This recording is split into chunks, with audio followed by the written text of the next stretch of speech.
Hi and welcome back. This is probably going to be a rather short video, but it's a video of extreme importance because every model that you fly should be identified as yours, and the best way to do that is to include a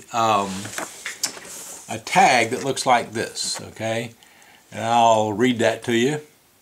I'm going to sit here and hold it for a minute. If you want to do a screen grab of this, that's okay. If you can't find it on the AMA website, it is out there on the AMA website, but it's sometimes a little harder to find than you might think. Okay, so basically it says, official identification, AMA since 1936, issued by the Academy of Model Aeronautics. This is an experimental model which may be lost in flight. The fuel tank may contain gasoline or other flammable liquids, which should be drained before transporting or storing. Keep away from fire.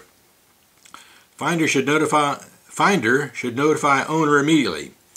Model should not be given to any claimant unless positive identification is provided.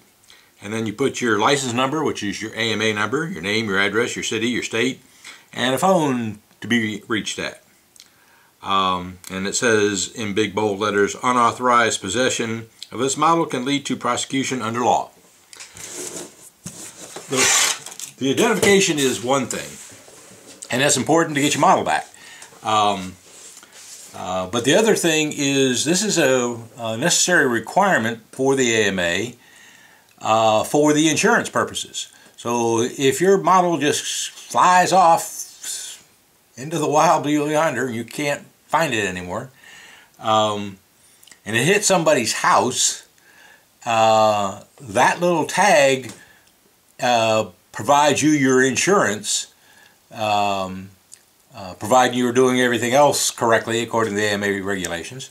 But that little tag is going to provide your insurance that says, hey, if your airplane damaged somebody's house, the AMA will help you out and solve whatever problem that caused, up to and including the repair or whatever.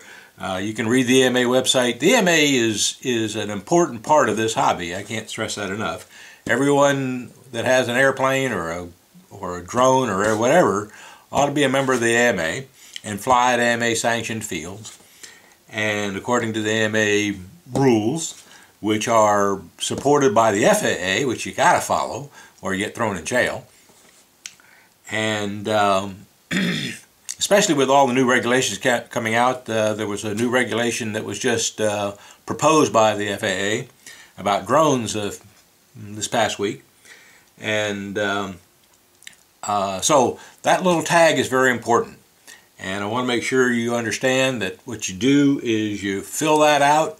I actually print mine. I take a PDF version of that thing and print my name and all on it. You don't need to sign it. And then you fold it up and you stick it in the tail of the airplane somewhere where it won't fall out. Sometimes if there's room, you can put two-sided tape on and tape it to the side of the aircraft. I might do that because there is some room behind the servo tray. But wherever in your aircraft is a good place to put it is important. Enough so that if the plane crashes, somebody picks it up, they can look around and see it.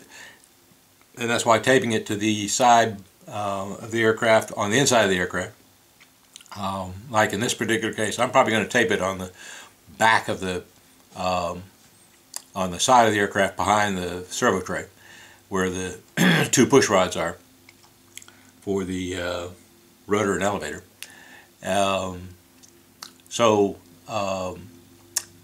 Be sure you do that, and be sure that you know and understand all the AMA regulations, because if you're following the AMA regulations, then you will be following the FAA regulations, which are very important. So thank you, and I hope you enjoy the next video.